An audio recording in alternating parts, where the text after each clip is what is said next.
Ladies and gentlemen, big hairy news.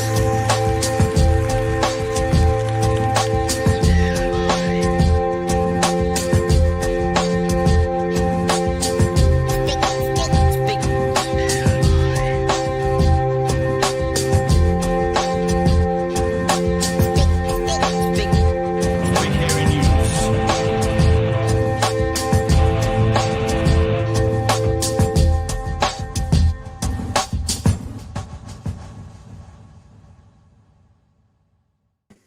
Hey, kia ora koutou e te whānau. Welcome back to a special edition of Big Hairy News, live in the taxi with Marama Davidson, Green Party co-leader. Kia ora, Marama. Thanks for joining us today.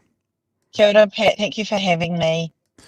Yeah, well, I mean, this is the thing that I guess you can do in independent media. Something big happens, you can flip on the microphones and the cameras and have a chat about it.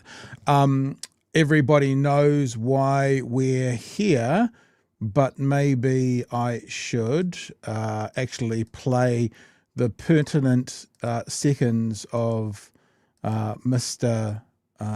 Peters' speech so everyone knows what page we're on. So let's have a look at what Mr. Peters, the end of Mr. Peters' speech today, what he said about the idea of recognising Palestinian statehood. And then, like over 150 countries before it, New Zealand's recognition of Palestinian statehood now would serve as little more than an existential act of defiance against an unalterable state of affairs. We are not ready to make that gesture. Rather, the New Zealand government believes that it has one opportunity to recognise Palestinian statehood, and it would make better sense to do so when conditions offer greater prospects for peace and negotiation than at present.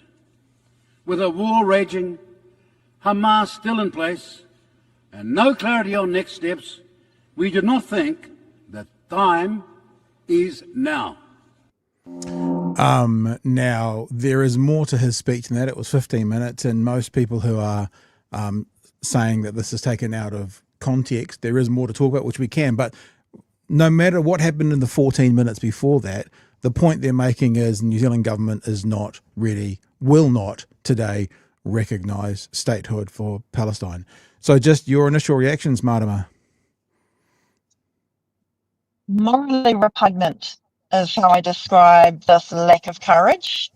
Embarrassing on the world global stage that we are not recognising the state of Palestine, that we are not throwing every single thing we can in the toolbox as a state to sending the clearest, loudest possible message that we can, that Israel must stop the genocide, they must stop their merciless killing. And the fact that we got, 15 minutes of absolute nothingness from the Foreign Affairs Minister, embarrasses the least of the words, outraged because of exactly how morally repugnant this is. And cowardly. I think that's the word that I'm hearing over and over and over again, cowardly. That is the word that I used in my press release. That is the word that I specifically wanted to put in the title, in the headline. The cowardice, particularly because of chumming up to the Trump administration, it would seem, and not wanting to find our own spine and uphold our own independent foreign policy, but also uphold our country's history, proud history, I would have thought, of always standing on the right side. We're just so wrong. Luxon and his government are so wrong on this, and cowardice is the least of the words that we can use to describe it. Talking about Luxon and his government, obviously the news story theory, this is on start, not ready to recognise Palestine, but it's also interesting to see what individual MPs and ministers are saying. David Seymour is having a victory lap. I'm proud that our government has shown independence in foreign policy without political hype. We have worked through the issue as a coalition and come to the right position on a terrible situation where there were no easy options. Winston Peters puts out a statement around his statement. It's a bit more official. What we do notice is a surprising amount of non-comment from our Prime Minister. So the other two leaders have said something. Nothing on Twitter from the Prime Minister. I'll just refresh these to be fair. There was nothing and is still nothing on his Facebook. On his favoured channel TikTok, there was nothing and there is nothing. Dun, dun, dun, dun, lovely pink flowers. Oh, well, there was nothing and is nothing. Particularly interesting that two of the three coalition partners are either saying this is what we've done or doing a little dance. And the third one, who is our Prime Minister, to date, to this point, is absolutely silent. Does that speak anything to you? Embarrassed. I would be too, but also just goes to show how much he is not a Prime Minister. He is not leading. He is instead perhaps taking orders from other coalition parties.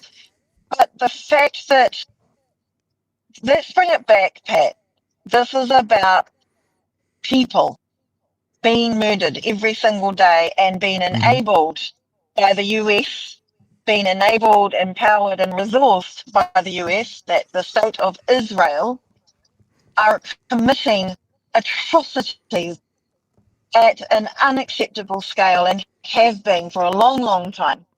And our Prime Minister is not leading, is not showing leadership to stand up and do the right thing, to be really clear with his full throat and his full chest to stop the killing of people in Gaza.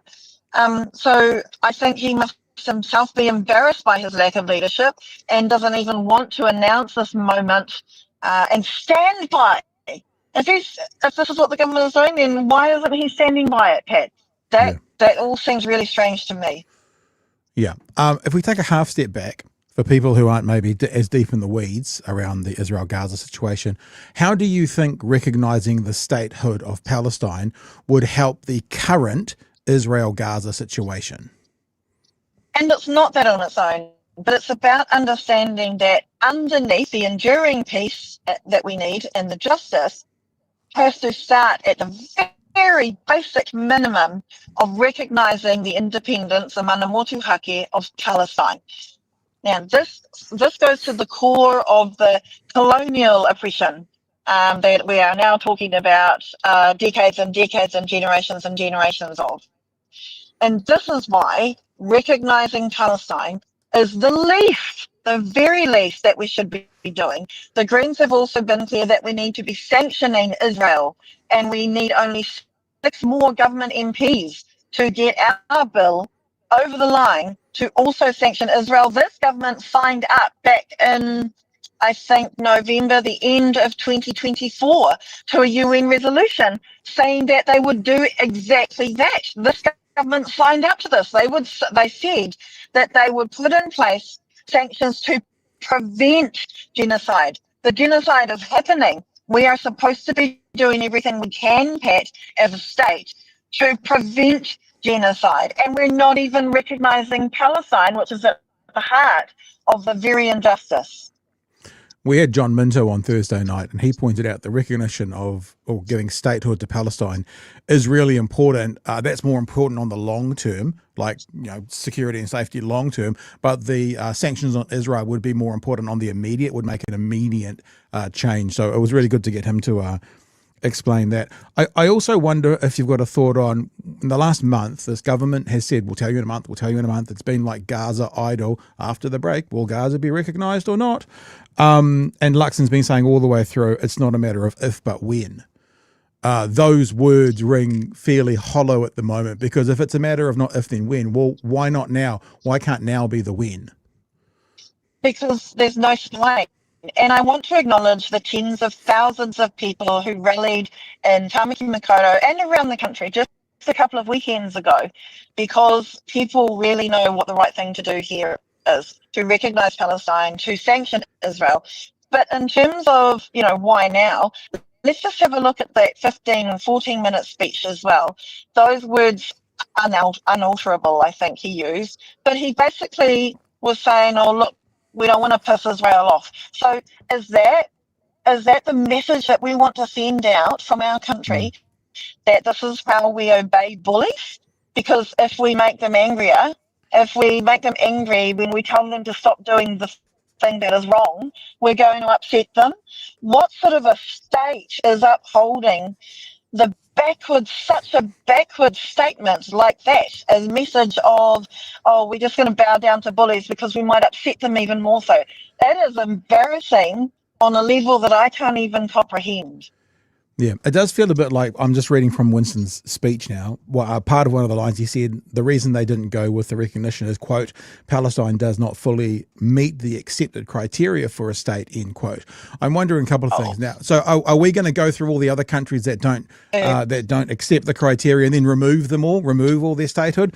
But the other thing is, it feels to me like it's a bit of NIMBYism, right? Not in my backyard. Like it feels like they're going. No, they're not going. They're using it as an excuse, Hamas, and they're turning their backs on the civilians and the innocent civilians in Gaza, and they're saying it's because of Hamas. So because of Hamas, we're going to turn our backs on all you all you innocent civilians. Which just, Twitter has turned into a 50-50 place, which is ugly, but it just feels embarrassing that these guys are now our representatives on a world stage where we normally are at the pointy end of human rights situations. Holding on to the flimsiest, weakest excuse against humanity, just to be able to try and use any of those excuses are so besides the point, Pat. There are two things here. Number one, this is actually about humanity. Israel are the perpetrator of oppression here. They have long been, long before the so-called October 7 date. The other thing here is there are no excuses for genocide, Pat. There are none. There are no excuses for merciless killing of civilians every single day, of children lining up for food being shot at. There are absolutely no excuses for that behaviour. And number two, the resistance from Palestine has been born out of generations of injustice and violence against the indigenous Palestinian people. So we have to put that in its context immediately. But we go back to the point also that statehood is not a reward. It is not a reward for anything. It is something that they are due as Palestinians. It is something that they are simply entitled to. So their excuses hold no ground whatsoever. And we have now got international lawyers, scholars, genocide scholars, including Israeli scholars and the UN, saying very clearly, this is a genocide, and there are no excuses for that. You cannot use any excuses to uphold genocidal violence. We agree with you. There are some things to talk through from here and there as well. Like, so for example, one of the things that Mr. Peters said is if we gave recognition, it would be open to political manipulation.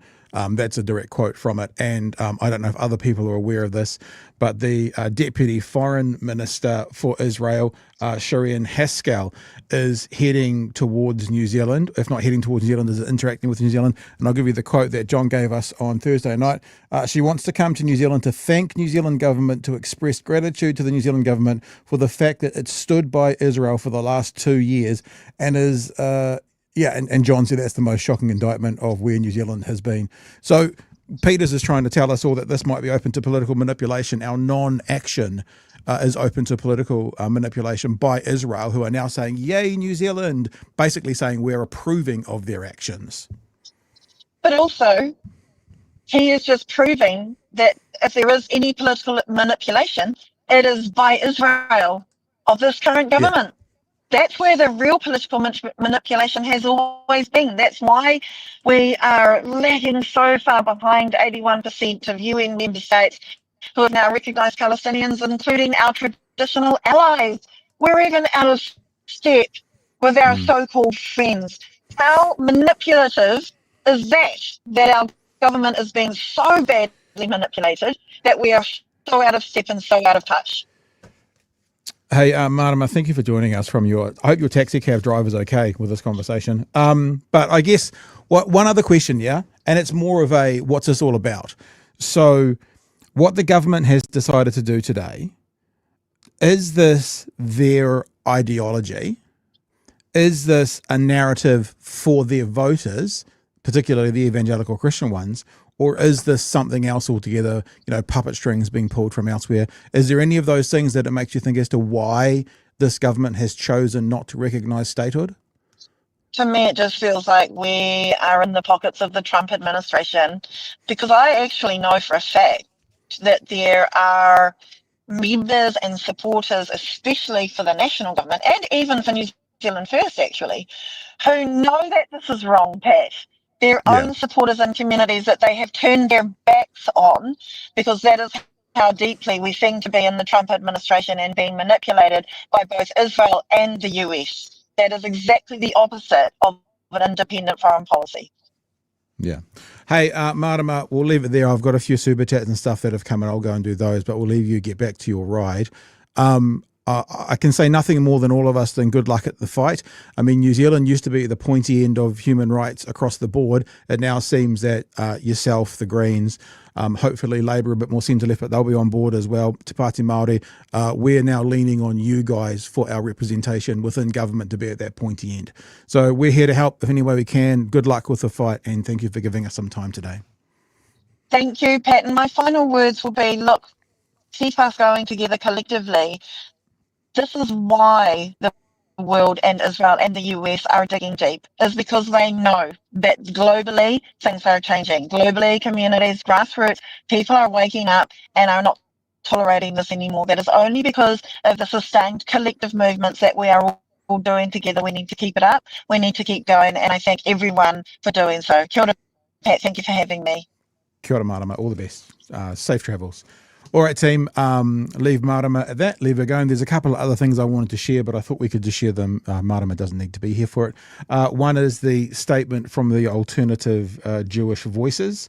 Let's get that up there for you.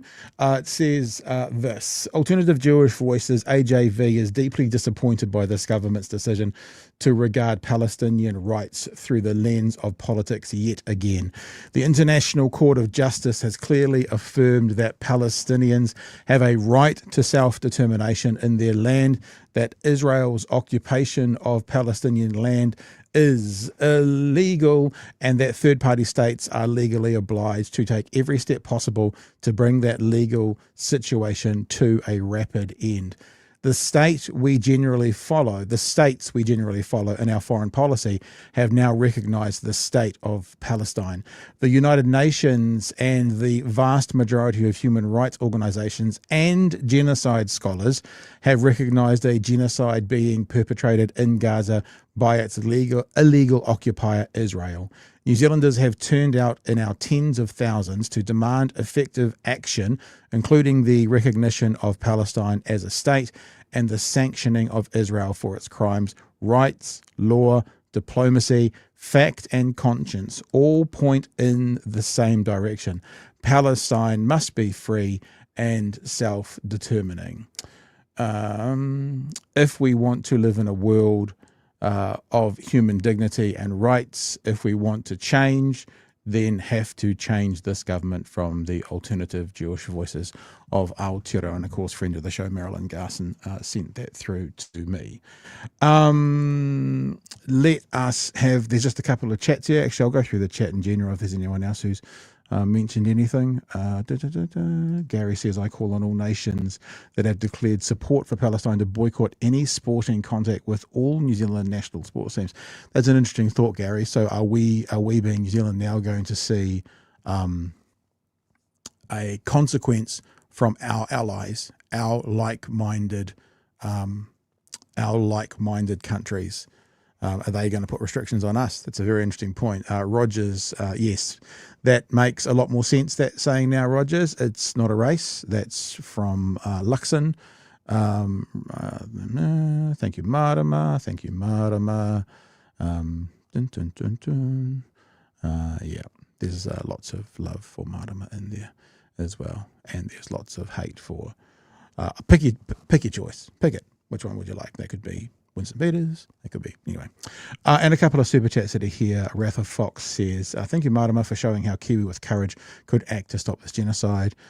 Geek Gamer 66, they also aren't speaking out in support of the 2 Palestinian Kiwis on the global Sumud flotilla that Israel is attacking in international water. Couple of things. All right, team. Hey, look, very quickly and very lastly, I don't know, might not be the appropriate time to do it, but does feel what we're fundraising for medical aid for Palestinians, and we're fundraising it by selling some of our merch. No pressure, no stress. We should just let you know about that, and if you're interested, you can get some. To be really honest with you, we're going to kind of cut off the merch on Monday. It's Saturday afternoon our time on Monday because we are running short on everything. Very simple t-shirts and hoodies. You can't bomb the truth away. Which is a saying from Mehdi Hassan a couple of weekends ago. You can't bomb the truth away. There are hoodies and there are t-shirts available in black and white. They go from small to 3XL. We do have 4XL, 5XL, 7XL and 9XL. If you want a bigger size, if that's what you're about, then you need to email us mail@bhn.nz. Sorry, we got there. mail@bhn.nz will get you through to us if you want one of the bigger sizes, and we just they're of different costing to them, so we do it slightly differently. Okay, guys, let me just have a quick scan again over the chat. So if there's anything else to get there, we'll put that up there. Protest is patriotism. Protests aren't illegal. Yeah, actually, I did a tweet about this today, Robin. 7,000 is the number that's listed. 7,000, but it's many thousands. 7,000, I think it was Amnesty. I can't remember. It was a human rights group that I stuck a message out there. And the other thing about that is with no charges and with no convictions, and amongst the Palestinians in prisons in Israel, there's believed to be approximately 170 children of them. So when people say to you, well, if they release the hostages, the war will be over, you go, yeah, cool. It's a really good idea. Israel should release those thousands of hostages, many of them women, at least around 170 of them children, because Hamas has offered multiple times to release the hostages. And what they've said is, you release ours, we'll release yours, no problems at all. And what Israel has said is no. It's a very important point to remember, I think, and I've said this to someone on Twitter today, that there is only really one person. I'm probably wrong. There'd be multiple people, but there is one person or group of people that benefit from this conflict continuing, and it starts at Benjamin Netanyahu and it goes down to the layers below him, because if this conflict stops, then there are some crimes that Benjamin Netanyahu is going to have to be culpable for, at least tried on, should he ever set foot outside of Israel.